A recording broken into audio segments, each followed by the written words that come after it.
Hello, everyone, and welcome to episode 33 of the Nurtured by Nature podcast. Today, I'm delighted to be joined in conversation by Philomène from rural Brittany in France. In this inspiring episode, we discuss her passion for cultivating a more mindful, creative, healthier, and sustainable lifestyle. She shares how her journey has been inspired by her love of creativity, the varied places she has called home, and how a return to her rural roots in France created the space for her story to evolve. She shares her insights on embracing the seasons to shape our lives and behaviour, creating rituals and awareness for the opportunities and wisdom they each bring, including her love of slowing down and cozying up in winter beside the fire to knit with a cup of spiced chai tea. Our conversation meanders through a shared vision for supporting women, our communities, and ultimately our society to consider ways of growing in a new direction and redefining our current paradigm. From looking at where we source our food to the incredible wisdom the journey of homeschooling her children has given her, we consider the role of education and the space for co-creation that becomes available when we give value to everyone's voices. Philomène shares the gentle but important reminder that it's okay, that we don't have to be perfect, we don't have to do everything, and that in each small step we take, the seeds of the next step can germinate if we have the courage to slow down and be patient with ourselves and others. Well, welcome, Philomène, and thank you so much for joining us on this episode of the Nurtured by Nature podcast. I'm really excited for this conversation because I think we have so much in common. But to just get us started, I always like to ask all my guests just to share a little bit about their nature story and really what that means to them, what nature's perhaps meant to them through their life. From childhood or more recently. So if you've got anything you'd like to share to get us started, that would be lovely. Well, first of all, thank you for having me. I'm very happy to be here. When I found out about you, I was like, oh, wow, we resonate. Like, it seems like we have a lot in common and we could be friends in real life. So, I'm very happy to get to know you better and be on your podcast, obviously. As for my nature story, it's a bit of a funny one, actually. I grew up in the countryside, so I was like living in the middle of nowhere, having very little neighbors, not spending a lot of time with other kids, as in like my neighbors for sure. Animals, yeah. Yeah. So that was my first part of life. And I have to say that around teenagehood, I found that very difficult. Okay. And I was craving for the city life and dreading really my life in the countryside. So when I was 18, I left and I went to live in bigger cities. So that led me to like lots of different places. England, actually, I lived in Plymouth. That is not that big, but still. I lived in Bristol and then I lived in London as well for 2 years. Okay.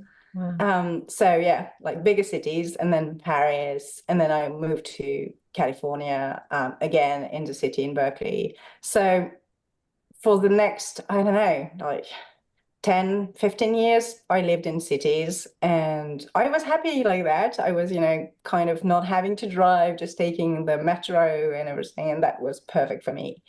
And then eventually it hit back. I was really craving nature and I really missed it. I'm not sure how that happened. I think having kids probably played a role, like to see them living in a urban environment. I was growing in grass and being outside all the time, and that probably played a role. And also I really wanted to have a yard to grow some vegetables, and I had some raised beds in the house in the city that I was living in California, but it felt very restrictive. Like I didn't have much space. I felt like always, trying to compromise on the space and everything. So when we decided to move back to France, one of my goals was to really have like a big yard. And I remember my parents were like, "What? You want to live in the countryside? Like, really? You've been so mean to us for, You've been that running choice." away for all these years. Yeah, yeah, And I was just like, "Yeah, I think so." And originally we wanted like a small yard. yeah, And when we visited houses, it's funny because I was pulled towards those houses, like which were like, and with a huge piece of land with them, yeah. and eventually we bought this house. That yeah, it's a renovated farm, and it has like a huge land with it, Oh, oh wow. and I'm in the middle of nowhere, like a lot worse than my parents, actually. My parents had some people living across. I don't. I have like my first neighbor is about half a kilometer away from Oh me. wow. Oh wow. Okay. So yeah, no, I think now I'm, really into nature. My closest neighbors are probably squirrels, badgers, Oh, foxes. beautiful. Oh, it Um, sounds amazing. I'm like I can just picture it all. It's amazing. I think well, it's quite important to you, and I know a lot of people that I know that when they do have children of their own, it is a time that you sort of stop and reflect and you think about, what you want for them to experience in their childhood, and also I guess you have more awareness of what the future will unfold for them, and it does draw you into sort of thinking, like you said, about growing food and just the way of life that you're going to have and they're going to experience, doesn't it? Yeah, it's I think when they were like tiny like toddlers, whatever was around me could have been worked around. I could, we were going in the forest and picking up pieces of wood and bringing them back home. But then, yeah, I don't know. I was craving this kind of freedom of just being able to just step outside your house and you're in there, and then they don't necessarily have their parents around them. They can experience nature by themselves and have, their own life with that. Like, I think I had that, and it felt great because I had Yeah. really that sense of, being able to do my own experiences and push my limits and discover things for myself. And um, so yeah, it's definitely something that I don't know. I didn't see it coming for sure, but yeah, when we arrived here, so my kids were by that time 3 and 6, Oh wow. and so 6 is already quite grown up in a way. Yeah. But it's yeah, it made such a difference in their behavior and how comfortable they were, and how appreciative they were with being outside and just having their own time and being free. Oh wow. So did you move from California to where you are now in France? That was the Yes, transition for them. Oh wow. Okay. yeah. So wow, quite That like cultural and the change from the city to the rural that was environment. quite radical, I Yeah. have to say. We were living in Berkeley is not like the like warmest place of California, but nevertheless, it wasn't, that cold either, not that rainy either. Yeah. So when we moved back here, we had that first winter, and that was tough. Yeah. That was so tough, like getting back to the reality of Brittany and the rain Yeah. and the dampness, Yeah. that really gets into your bone and all of that. Yeah. Yeah, and the lack of light, Yeah. because that's the main difference, I think. California has so many days of light during Yeah. the year, and Brittany not so much. Yeah, it is really hard I think sort of I mean now the days are starting to get a bit longer and we're getting a bit more daylight. We've got a beautiful sunny day here, and it does just change your mood completely, doesn't it, to have that Yeah, daylight. But I mean I've got horses, and one of the things that I've found that really helps me through those winter days is actually because I have horses, I go outside, and I think when you have that need to be outside in all weathers, you do at least experience a bit of light and sunlight on your skin, and because it can be quite easy to just sort of hibernate, can't it, through the winter otherwise? Yeah, well, I have to admit, I am a little guilty of that. I do cultivate that hibernation during Yeah, winter a little. I like knitting, I like being by the fire and, sipping tea, eating yeah, cookies like inside. I like all the coziness that comes with winter. But I also have chickens yeah, that do need to be fed and, yeah, so that gets me outside yeah, and also, a bit of gardening during the winter. We still have to look after things. yeah. So yeah, it's a good incentive to get out. But I think that's beautiful because that's part of what you're passionate about is basically sort of this sort of slower, more mindful living. And I think, winter is a wonderful opportunity for that for us, isn't it? And it's something that as a culture we tend not to really embrace as much as we could do. Absolutely. But Yeah. it sounds like you embrace it all year round, but this time of year is particularly a good time for people to kind of try it out.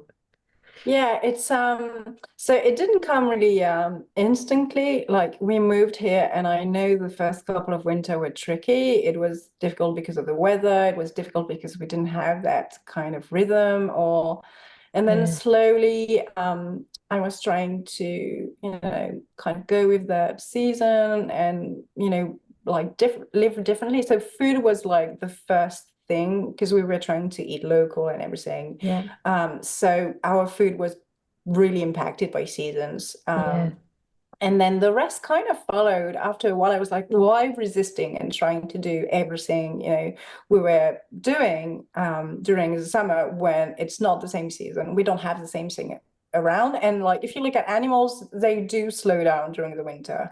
They do, stay quiet and cozy and warmed up and bundled up. So why not yeah, be inspired and do the same?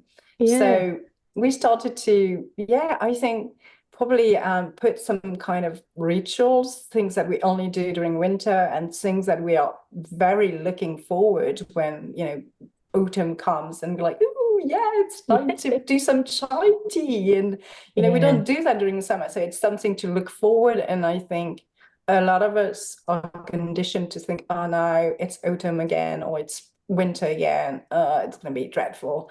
Whereas if you have something to look forward, it makes the experience very different and you enjoy it. yeah.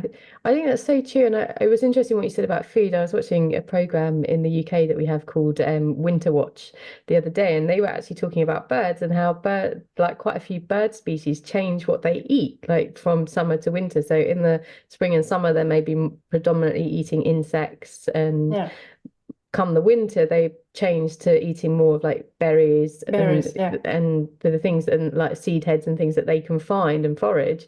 And it was interesting that you've literally just said that about your own diet when you focused on like trying to eat more locally, that actually you have to adapt and your diet has to change through the seasons. And I mean, do you grow your own food as well, don't you? I do. I do some of it. The main goal when we moved here was to be self-sufficient. So now it's been like 6 years, 7 years we're here. Let's be honest, we're not self-sufficient at all. We've Yeah, had some very bad years, some really good ones, but we rely a lot on the local farm. We have a farm which is about 3 kilometers away from us, and they really have the same value as us, like growing their own traditional crops and being very mindful with animals and everything. So it aligns. So I'm happy and comfortable to eat whatever they yeah. produce. And it's a good relief as well to know that if you have a bad year and because you've got mildew on all your tomato plants, then you still have something to eat during the winter. Yeah, I think well this is the thing, isn't it? I think like there's almost a lot of pressure on people who want to sort of try harder for the environment, that they have, the goal is self-sufficiency, but actually it's very hard to be self-sufficient. And perhaps if we really are honest and we look back sort of ancestrally, people weren't, they weren't these little islands, like they were in community, and you would have been cooperating with your neighbors, and if a crop failed for you, hopefully their crop didn't, and likewise you might have sort of grown complementary things. And so I think there is grace in that as well, isn't there, of like saying, do you know what, it's okay, like it's important to try and do what you can, but actually, finding local suppliers and producers and supporting them can be just as good as trying to do it all yourself. Absolutely. I think it was one of my biggest aha moments, and it didn't take some time for me to get there. But I moved here, I was thinking, okay, I'm going to do it all. And I Yeah, really tried to do it all. yeah, I was all over the place, doing everything, being so busy. yeah. And then eventually, yes, I did find a kind of network, a community of people that were aligned to my values and I could count on. And that really came to place when we had COVID, because I had a lot of time to grow my food then, but I didn't want to go to cities and places like that. And all my small producers around me, they all came together, and like within 5 kilometers kind of radius, we had everything we needed. And Oh I was wow. thinking, okay, well, no, this is Yeah, fine. Anything can happen in the world. We have that community, and we can, yeah. just help each other and be there, and that's enough. That's all we need. Yeah, no, it's beautiful. And I think there's so much um power in that as well, isn't there? Of realizing that you don't have to do everything. And I think there is this like, I don't know, I don't know if it's a belief in society, or, that you sort of have to prove yourself, and unless you're like, can be completely independent, you're somehow sort of failing at some level. And actually you miss out on this whole like beautiful, well, a word that we often use is reciprocity, which is like this whole idea of like this circle of like connection and giving and receiving. And that's basically what you're saying by like looking around your local area and finding local suppliers. You can enter into this beautiful cycle that can Yeah, be more fulfilling than trying to burn yeah, yourself out, trying to do it all yourself. yeah. So Yeah, I was when we moved to France, I didn't have I used to be freelance, and I stopped because I was homeschooling the kids and they were tiny, and I wanted to be fully dedicated to that. And I think that was part of the pressure I was feeling. I was feeling like, oh yeah, you're yeah, not working, so you need to do all the rest. Like you yeah, need to, handle everything. And you're right, we don't. And it's just so much pressure. And once you kind of think, okay, I can take that because I enjoy doing it. But the rest, there might be someone else that enjoys doing it better than me. And yeah. this is okay. And we can, either trade or, buy from them or, just help each other. It's fine. We can rely on someone else's, or we can try doing something for once. And, the following year, we don't have the energy to do it and find someone else to do it. It's It should okay. be like that. Yeah, Yeah. it's okay. Yeah, I think, well, I mean, it's refreshing and it's lovely. I love it. I love speaking to you and hearing you say, like, do you know what? It's okay. It's okay to not do everything.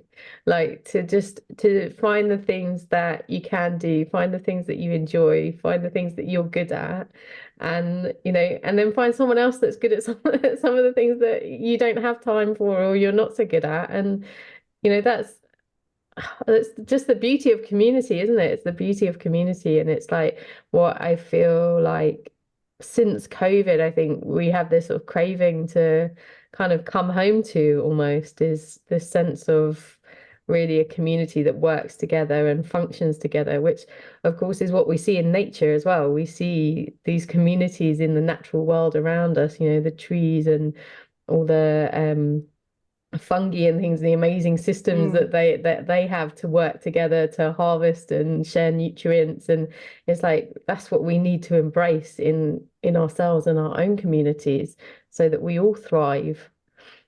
I think so. I think so. Where I live, you can definitely see that in the different communities. Like yeah, in the different towns around me, you can see different groups of people that get together, and they do get a system going that works and is local and relies only on that circle of people, and that works great. I don't know if it's as true in cities or like, Yeah, I never felt that when I lived in Berkeley or in Paris for sure. Like that was completely something, I don't know. I would have found it like very weird. Like, although you could find, CSA, like just places to buy food from and things like yeah. that, you had no contact with the person. It was delivered in a shop or, That's true. It is a yeah, lot harder in cities. I think like there is nature everywhere, but I think there is just it's removed. It's just you're one step removed, aren't you, from it? Like you can still find good produce and healthy food, but you have to perhaps go through like a supplier rather than direct to the producer. yeah. And you do need to, well, I think it's true in the rural countryside as well, but you do need to look for it.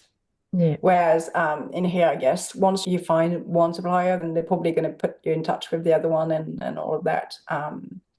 But it's doable. It's still doable in the city. It's just a different journey. Yeah. Yeah, I think I mean I'd even go so far to say is I mean I'm in a relatively rural area of the UK, and I think even here we aren't perhaps as good at it as I know I've seen on like the European continent. It seems like the rural areas there still have managed to sort of hold on to those more sort of ancestral ties, I guess, and way of life. Whereas here it has moved a little bit away. So, but there are, like you say, it is just what like you have to go and look for it, and it is there, but it's not necessarily Yeah. obvious immediately. And and I think well, where I live, I don't think it's like it kind of remains through the years. I think we're putting it back now. Okay. Like so maybe I'm not the newest generation, but the people, the parents of today, well, in here anyway, they know something is like things are changing and we need to construct a different society. So there are a lot of initiatives that are, growing now. It's not so much things that are still remaining from the past. It's like Okay. really a big desire to grow the society differently. And I think it's very encouraging. Yeah, I was just going to say that is really encouraging because it's like that gives everyone, anyone, anywhere, the hope that actually it is possible to like start to build these sort of movements and programs and initiatives and that they do work to serve everyone. Well, that's my biggest wish.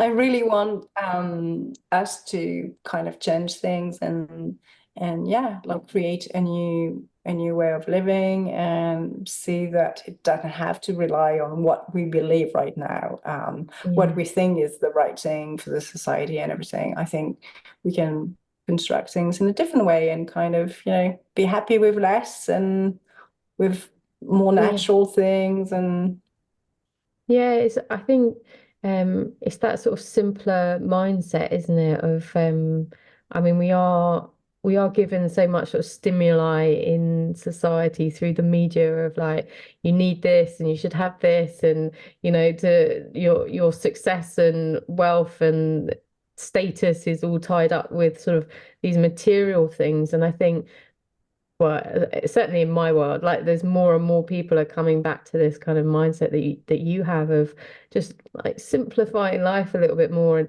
and asking, perhaps it's even as simple as just asking why, like why do I need that? Like why why? yeah. It's like, Would do I it, yeah. really? Yeah.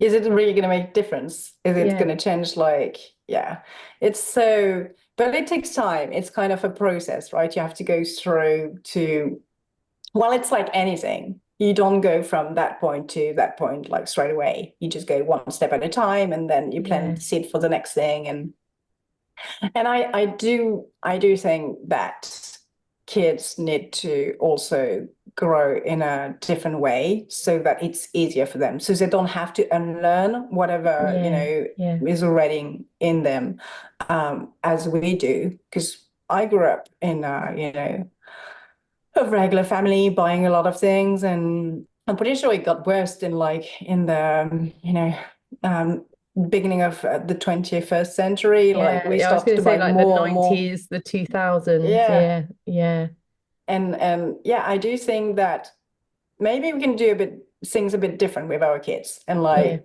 teach them those strong values that actually my grandparents had already. My yeah, grandparents were very already like thinking about what they were buying and like being mindful about what they were using and not consuming so much. So it's not that far. And yeah. maybe we could go back to those strong values and infuse them already, and I'm sure there will be some rebellious time in Yeah. childhood.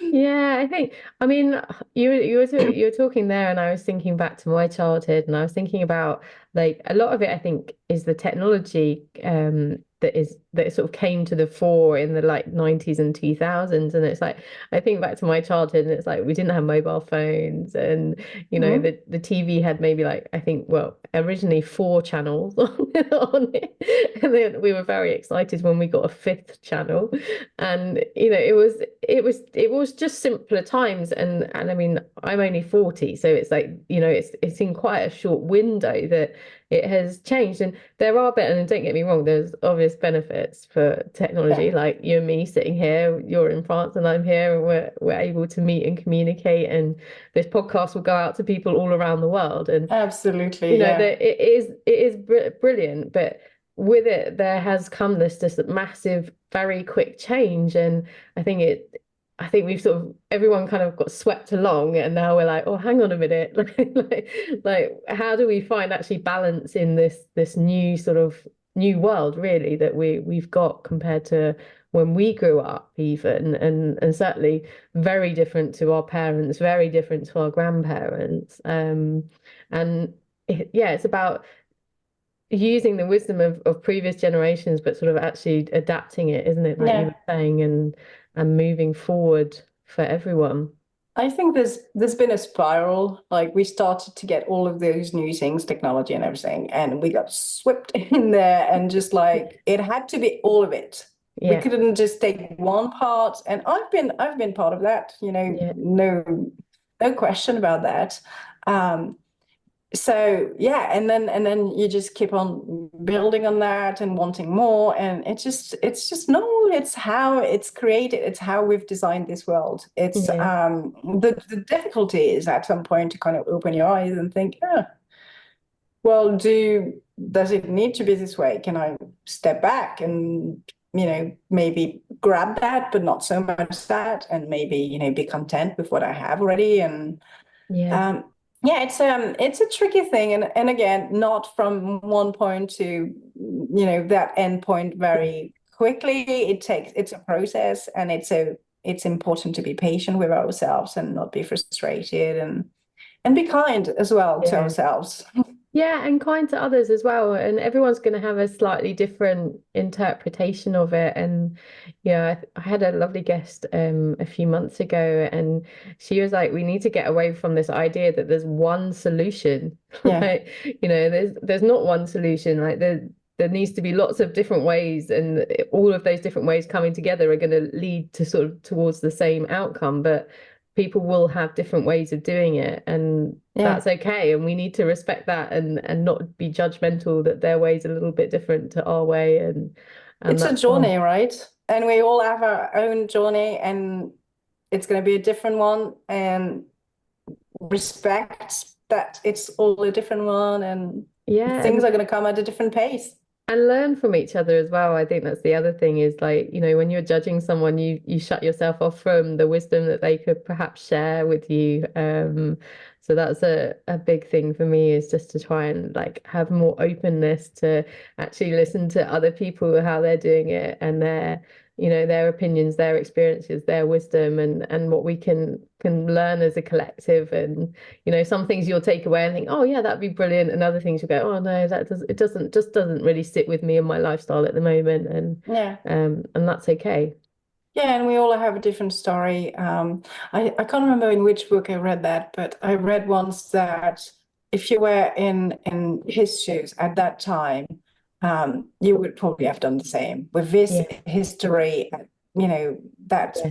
all thing. You would have done probably the same, and that kind of brings a lot of perspective, right? It's Yeah. kind of, yeah, well, actually, it's true. I have my journey. I have met those people. I have done these experiences. But if I had had a completely different life, then what would tell me I wouldn't have taken those choices? Yeah, yeah, and equally, like having grace with yourself, and not judging yourself too harshly, looking back on your own life and being like, well, as I sit now, I would have, I could have done stuff differently in the past, but at the time, I was doing the best I could, and Yeah, you have to have that, like actually. It doesn't get you anywhere. You can't go back no. and change what you've done, but you can move forward with the wisdom that you've gained from it, and do things better and differently as you move forward. I think it's probably counterproductive as well to be harsh to yourself. And Mm. but you know what? I truly believe that that might be where we actually the worst. It's with ourselves. We Yeah, probably judge ourselves all the time and probably go like, ah, I didn't do that. I feel guilty for it. yeah. And it doesn't help. It's not going to help us take like a good action afterwards. It's not going to help us, move forward or.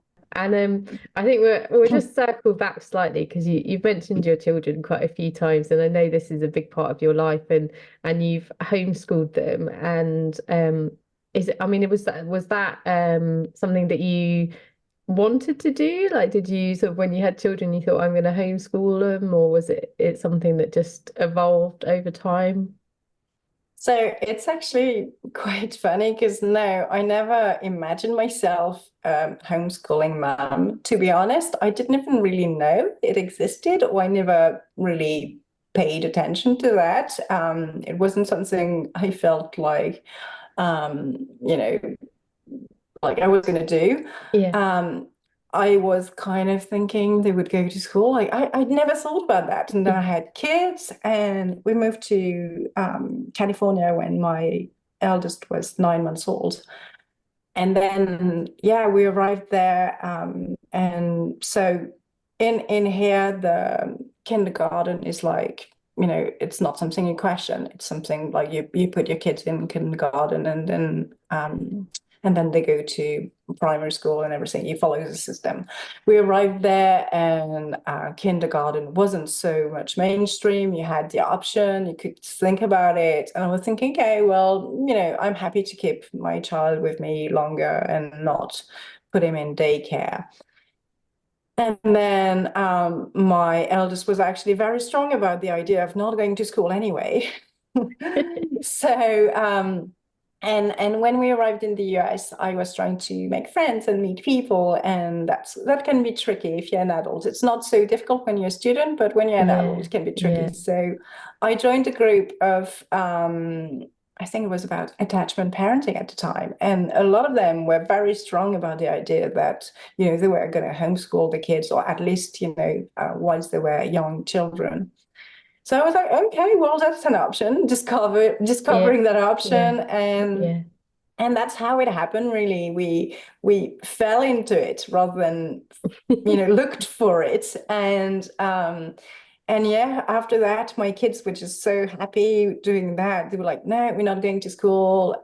We're happy this way. We can meet with friends. We can do a lot of activities outside home, and that's good for us, and can play so much.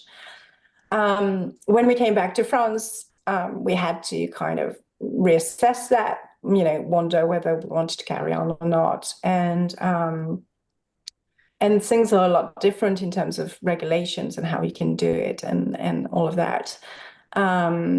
But yeah, my kids were both going like, no, so I had a second child in the US, by the way. And yeah, then we came back, he was 3, and the other one 6, as I mentioned earlier. And yeah, they were like, no, we're happy like that. Why change, and we don't lose that country, so we can keep on living how we do, and it's not going to be so much of a change, so we carry it on like that. And And we reassess the situation pretty much every year, Yeah. thinking, okay, should we Yeah. carry on, or should we, change things? And so far, they both are very strong about, keeping their very free childhood in terms of how much activities they do and how much play they have, Yeah, I and think it works. that's the beauty of, I mean, I have got friends that homeschool their children, and I'm like, oh, I wish I was homeschooled. It's like because you do have all of this amazing time where you can really look to other interests.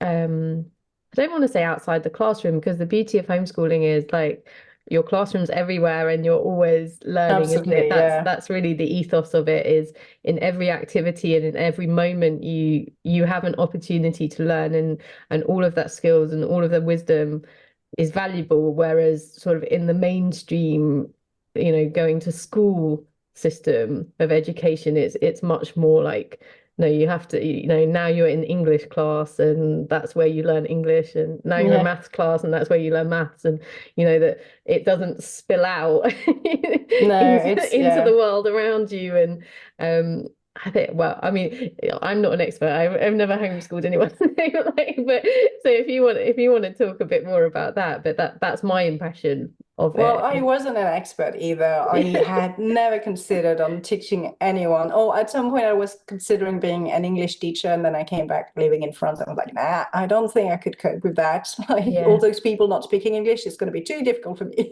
yeah, So if you can't do that, I think, well, probably not a good idea to be an English teacher because the whole point is to teach yeah, others. But it's a very different approach when you homeschool.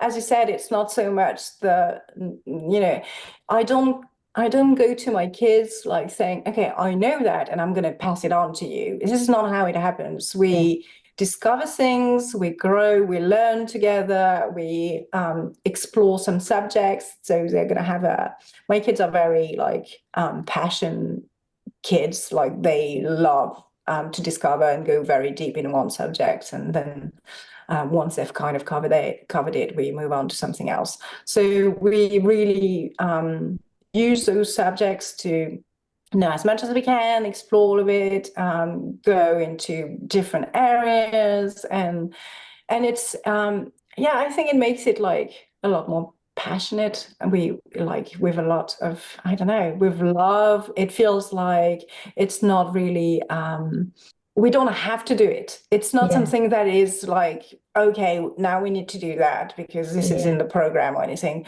It's not like that. So for example, for history and geography, we kind of learn it from stories, from books, from podcasts, and it's very dynamic, and it feels like it's actually real. It's like, yeah, it's like when your grandparents tell you a story about something that happened to them in the past, then it feels, you interested because it's something that yeah, happened and it feels alive and it's very dynamic.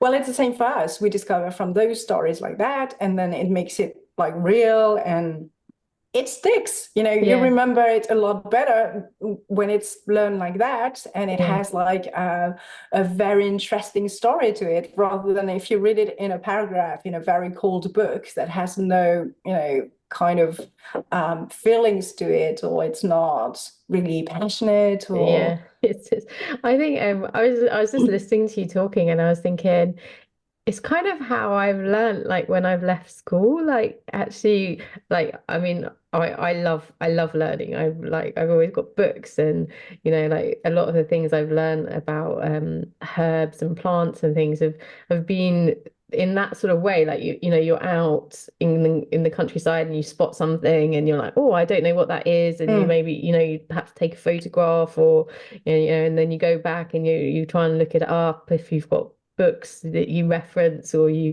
look online and then you're like, oh, that's interesting, and then you might maybe like, oh, I want to learn more about, like, has it got any yeah, healing properties, and and it sort of spirals, isn't it? And then it's like, oh, I found like there was this mythology and like these ancient stories where it was mentioned, and it just is, I don't know, it's like, well, I think you say on your website it's like creative, isn't it? And it's intuitive and it's just yeah. like spontaneous as well, and yeah, it's just completely different. It's like I think of like my time at school, and I mean I did quite well at school. It's not like I struggled. I didn't really enjoy the environment of school, but like the learning I was quite proficient at. Yeah. But it was dry. It wasn't like it wasn't alive. And I think that's what it feels like to me, is like it feels like learning the way that you were just expressing is like alive. It's this, you know, a whole like sort of almost like an organism that like is living and breathing and changing, and you're experiencing it, rather than, you know, like this sort of prescribed straight path that you must just tick boxes and learn Yeah. to answer questions. Yeah, absolutely. I think it's alive.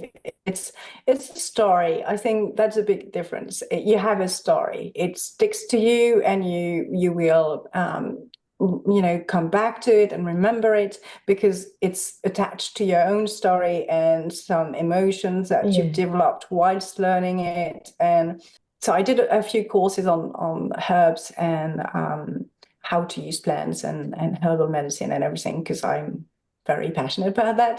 But yeah, it's the same. I don't know if I could have learned it in a school environment as well, because like right now, it's like you were saying. Like I go outside, I see some achillea, and I'm like, ooh, like look at that, and what Yeah. is it? And then I found. So when we moved here, I actually started to Google every picture that I was taking to find out the name of the plants and the beauty of it, like all of those weeds that we qualify as weeds, they actually have tons of medicinal properties. So Yeah. I was finding so much information, and yeah, and I actually pass that to my kids as well, like all the wisdom about plants, because I was discovering that, and they were tiny, so I was taking courses and kind of discovering all of that outside, and they were with me often because they have Yeah. homeschool, so I Yeah. have them with me quite often, and they were curious. They were Yeah. very curious. So we discovered about, like, for example, plantain, and I would tell them the story, how it works, and everything, and it was really cool because at some point I got to see how much they absorbed and how much they learned without even knowing. But Yeah. once we were at a friend's place and she actually stepped on a bee, so she got stung, and Yeah. it really hurt. And my kid, it was, I don't know, maybe six at a time, and he was like, oh, don't worry, I'm going to get some plantain for you. And Oh wow. he just chewed on it. It was so cute. He just chewed in it, and then he was like, oh, don't worry, it's going to be a poultice. I'm going to put it on your feet and Oh on your foot, wow. and Yeah. it's going to work. And his friend was like, oh yeah, no, it doesn't hurt anymore. He was like, yeah, I know, plantain is magic. And I was just like, oh, this is my goal is done. Yeah. Proud mummy moment. Yeah, Yeah. exactly. Yeah. But yeah, like everything you learn, they're going to absorb at the same time as well. So that's great. And I'm like you, I'm a lifetime learner. I love learning new things, sometimes academics like plants, but also crafting and everything. I love working with my hands. So and yeah, it's exposed to all of that. They get to see it. Sometimes I don't really care so much. Like my eldest is not so much into plants, for example. We all have our preferences, and it's okay. Yeah. But just to be exposed to all of that, and just to know that you can learn from everything, and there's no limit. You don't have to. It's not Yeah. because you've only studied a subject that you're going to be an expert in that subject and you can't learn anything else. Yeah. I Yeah. studied fashion textiles, and it's definitely not the most part of my life today. So Yeah. it's And no, I know it's just I think I think that's the beauty of homeschooling as well, is it benefits the parents as well, doesn't it? I was just listening to you and yeah, I was like, you get to share this like amazing journey with your children rather than them, you know, sort of going off and just, you know, the school is separate and it's like it I don't know, well, children have this amazing natural curiosity, don't they? And I think it is something that we tend to generally for most people lose a little bit as we get older and a bit set in our ways. I mean, obviously there's exceptions to that, and we're probably both of us an exception to that. But it that's something magical about being around children as well, isn't it? Is like, embracing them and like the amazing like gifts that they can share with you as well. And realizing that it is this two-way kind of conversation and experience.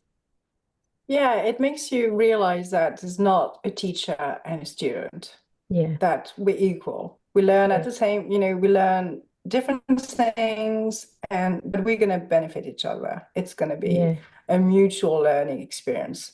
yeah, And and that changes the entire paradigm of yeah, learning, I think. And yeah, if you think about it, like we do learn best when so things actually stick better if you teach someone else's. yeah, So if you learn something, sometimes you will forget about it after a while. But if you teach someone else, like if you tell them, oh, this is how it works, it's more likely to stick. yeah, You're more yeah, likely to remember. So when I do that with my kids, I know those learning are gonna be more impregnated in me.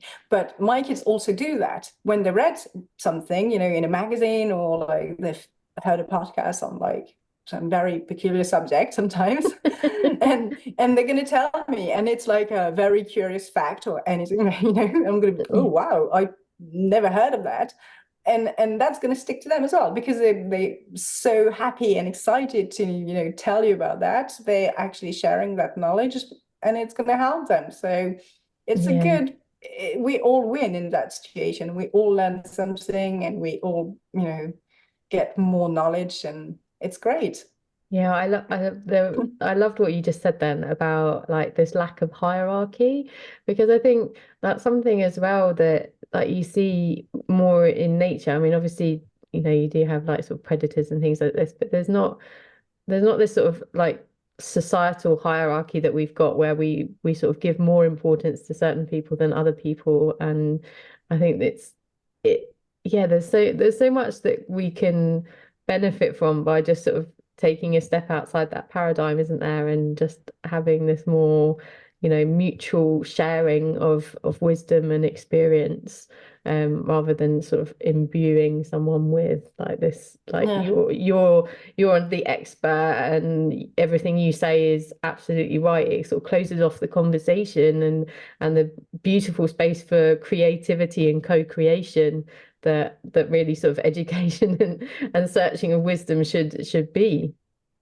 Yeah. And when you take the time to listen to what they have to say to the kids, or to the students, quite often, because they're not so much into the subject. They're going to think outside the box as well. They're going to come up with Yeah, ideas that yeah, they might be completely outside what you were thinking, because they're not so much into that. They yeah, have like a higher view, and that's going to make connections with other subjects, and yeah, it's very interesting, and that sparks creativity for sure. yeah, You go like, oh yeah, yeah, that's interesting, I never thought of that. Or yeah, like sometimes you're like, oh, that's just weird, but yeah, why not? yeah.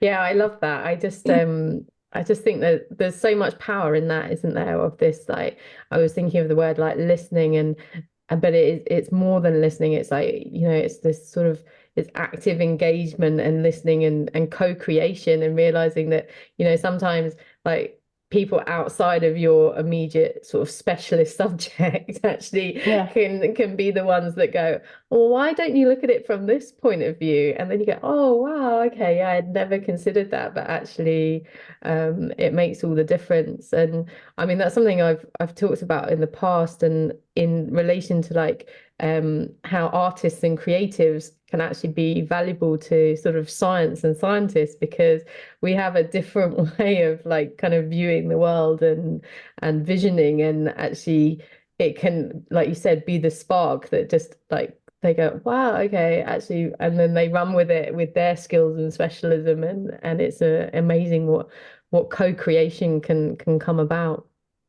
Yeah, it's about giving value to every voices and not just to the so-called expert. Like, and Yeah, I think it's true for everyone, but I think, well, I know in France quite often kids are like not very appreciated for that yeah, kind of value. We just think, oh, they're just kids, it's they can't know. Well, yeah, sometimes they do surprise you and they know yeah, much better than you. It's like, yeah, it's important to kind of reassess and think, well, no, we all have our own values and they might know what you know, but they know other things and yeah, they're open to other, kind of knowledge that you might not be. So yeah. it's interesting.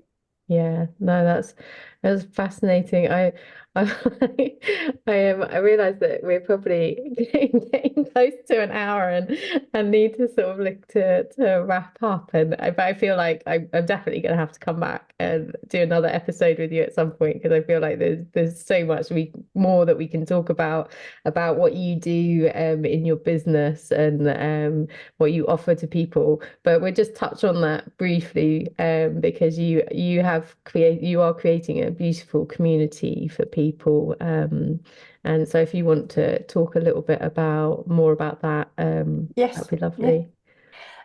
So, well, actually, like about a year ago, I was kind of thinking, okay, I'm doing all of that for myself, my family, and this is great. And I get asked a lot of questions with my friends, with my family, and I'm happy. I've always been happy to pass on the knowledge. It's something that is very important for me. Knowledge is supposed to be shared and not, kept. Yeah, Um, there's no there's no good in that for me anyway. And I was thinking, okay, how can I actually impact and how can I help others like in a more, mainstream ways rather than just the people that know me. And I came up with that membership idea. I was thinking, okay, well, maybe I could pass on all the tips and things that I've collected and all the, recipes I've created and to a wider audience of people, like in a membership. So that's how the idea was like kind of came together. And so, yeah, I started to lay the first bricks of that, created a membership for women. I'm yeah aiming specifically at women because I do believe that we are creative and not saying that men aren't, but I do believe that we kind of embrace changes a yeah, little bit easy. It's easy. So I was thinking, okay, and I can relate more to women and what they experience as well. So I think I can help better, like understanding what they're going through yeah, and how it could change things. And yeah, so basically my membership is helping women who feel, kind of very busy and they don't have much time, but they would like to embrace a more natural and sustainable lifestyle. They quite often they've taken a few steps already, but they just lack of inspiration for a lot of things, and they feel like they don't have time to look for yeah. all those alternative Yeah. solutions. So And this you're is where you're I, creating a shortcut for them because that is the yeah, challenge, isn't it? It's there's a lot of information out there, but it's sometimes you don't even know the question to ask to go and find the information. So yeah, having someone who's kind of taken that journey already and can say, well, yeah, this is a lot of the information that can more than get you started and can take you a good long way along the road and I'm giving, you the benefit of all of the hours and weeks and years of research and yeah, experimentation and yeah, a kind trial of and error, yeah, yeah, and jumping you to to the end result is just yeah. yeah, So yeah, it's definitely a shortcut, but it's also the kind of, okay, we don't have to do it all in one go because yeah, that can be the trickiest part. And in the membership, I do focus on like one pain point and we address that. yeah, And then we move on, we might move on, to a new one, or we might stay deeper in that subject, but yeah, we don't try to do everything at once. yeah, And I think it's a big thing because yeah, it's it's not huge. overwhelming. Yeah. Yeah, I think it's really important because I think so many people.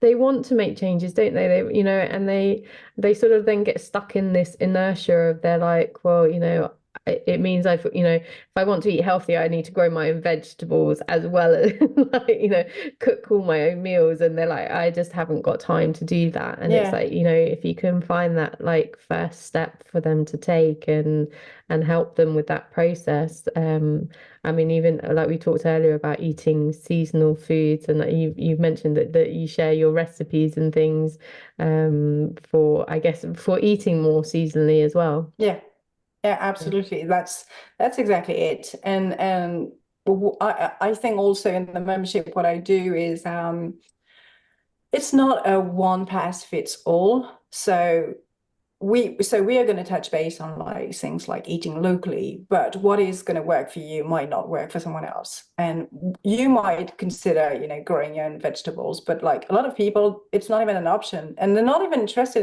in that, and that is okay. Yeah, We don't have all the same interest, and as we were saying earlier on, it's a community thing. So if you're not interested in that, there are other options that are going to work for you. So it's kind of finding, the different levels of how you can do changes that are going to work for you, and they're going to stick to you because it's easy. It's yeah, something you can do effortlessly, and yeah, so it's great. I really enjoy that, and I can see and read like people making progress and going through a life that is I think more sustainable and mindful of the livings, like yeah, generally of nature and everything. So that's yeah. very encouraging, and I'm very happy about that. Yeah, and I think, like you said, the thing is, it's like you're focusing on women, but the ripple effect of that is, their family, whether they've got children,